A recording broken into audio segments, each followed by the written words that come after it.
In the last few days, there's been a strong rumor going around that the long-awaited Blumhouse Five Nights at Freddy's movie will just be getting a simple PG-13 rating. And the accuracy of this particular source aside, it's become increasingly clear that this will be the rating that the movie is aiming for. And the community's mixed reaction aside, one has to ask the question, will this rating hurt the film? Or is it just misunderstood? And for that, while I take a quick detour from my long-awaited FNAF timeline video, we are gonna have to delve deep into what scares the FNAF community even more than a 45-year-old dad who sometimes votes Republican.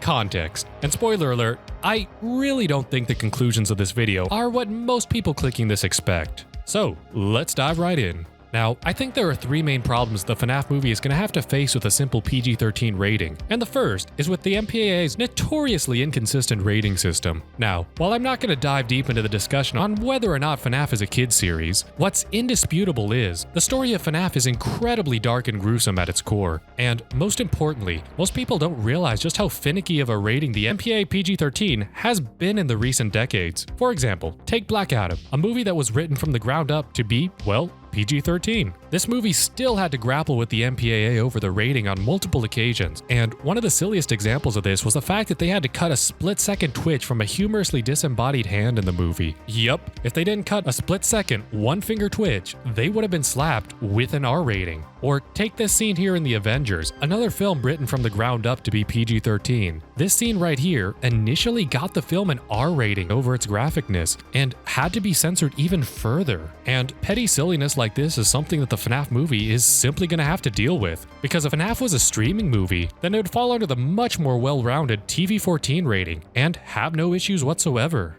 And reason number two is what I've mentioned earlier, FNAF's story itself. I've seen a ton of people say that since the games don't have much on-screen violence, the movie really doesn't have to either. But I think the problem is that, since FNAF's story has become such a millennial and Gen Z zeitgeist, people have really forgotten of how little story is presented in the games. You gotta remember, the reason why the FNAF games are able to avoid gore while having such a gory backstory is because the player just sees this the entire game. And unfortunately, you can't just tell a movie story through Easter eggs that have a 1 in 500 chance of appearing either. That's the problem. FNAF's story isn't subjective, and now that story has to be told in a visual medium. While the insanely passive storytelling approach the games take may be awesome, it'll be a Herculean task to translate that same vagueness to a movie. Remember, a movie has to be at least 90 minutes long, and will have an average of 1,045 unique shots in it. And while it's most certainly possible to tell most of a movie through passive storytelling, just think about it this way.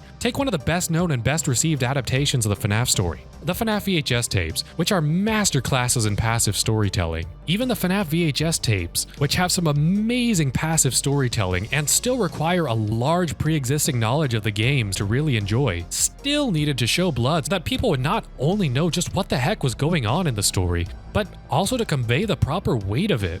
Hell, even the FNAF graphic novels that were published by Scholastic still just couldn't avoid the bloodshed. That's why we get scenes of people impaling each other in these novels, or shots of bloody, rotting corpses in a comic mostly intended for children, published by a very safe and conservative publishing company. There was just no way around it. And even though these scenes were massively simplified compared to their descriptions in the books, they still could easily trigger the R rating in a feature film. Again, a FNAF feature film could easily have to be tamer than the Scholastic graphic novels. And now, with a medium where the phrase show, don't tell has become famous for a reason, the FNAF movie is gonna have to do without showing a lot of it. PG-13 films can get away with a lot of it if they play it smart, but this burden from the MPAA will prove to be yet another challenge for the poor FNAF movie, and this is why people tend to be disappointed when mature franchises get PG-13 ratings. However, the FNAF fanbase definitely isn't most people.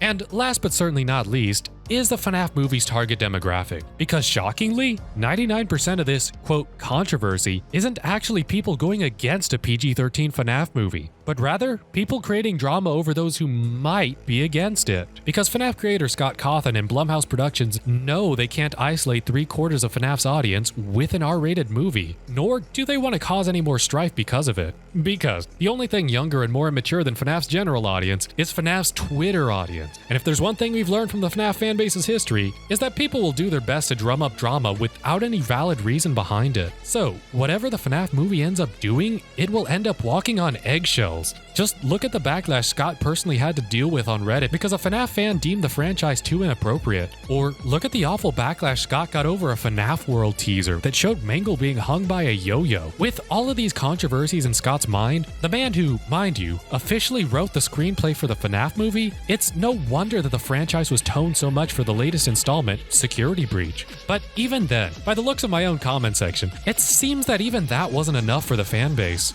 So, all in all, if there's one thing you can take away from this video, it's that the FNAF movie will have to overcome some pretty large disadvantages if it wants to succeed as a movie. Generally, what I'm most concerned about is a movie chock full of sudden camera cuts and exposition, one that has to shy away from the story it's trying to portray, and one that just has to awkwardly imply and tell you everything that's supposed to be happening on screen. Make zero mistake, PG-13 horror can be amazing. Hell, even PG horror can be amazing too. But FNAF isn't a franchise that will translate nearly as easily as people think.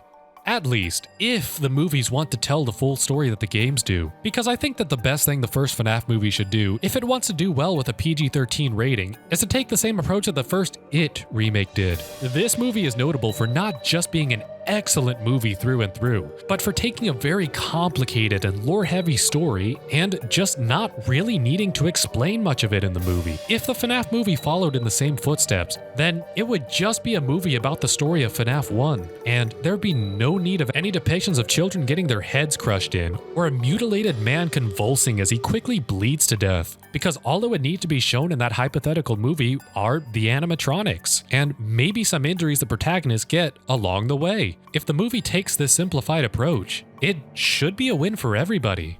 The problem is, from the leaked casting information, it seems like the approach I just proposed is the exact opposite of what they are trying to do with the movie. Now, I won't get into any spoilers here, but I'm actually getting really concerned that they're going to try and cover too much of the FNAF lore in this one single movie. Especially, and most notably from the leaks we know, the exact parts that would give the MPAA so much trouble. But I'll leave that discussion for when we actually get enough info on the movie to give that aspect a fair analysis. But regardless, the problem still remains. Just how can you portray an incredibly gory story in a movie that really can't show any gore? And what I think is most important here, since Scott is penning the script and is very sensitive to fan reception, will he and his team actually find the right balance here? Because, in all truth, FNAF fans live in this sort of paradox where they'll now insist that FNAF has always been a kids franchise, but will still shit on things like Security Breach for being, quote, too kid-friendly. Because nowadays, it's really not about what's true or not. It's about being overly snarky and cynical and getting likes on Twitter or upvotes on Reddit for one-upping people.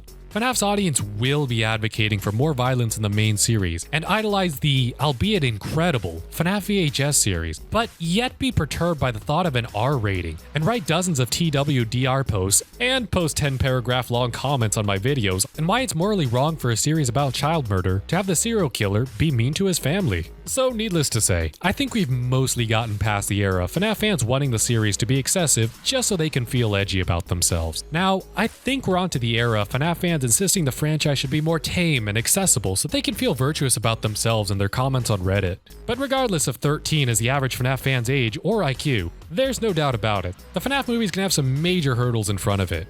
Anyways, this is Shy Crow, signing off.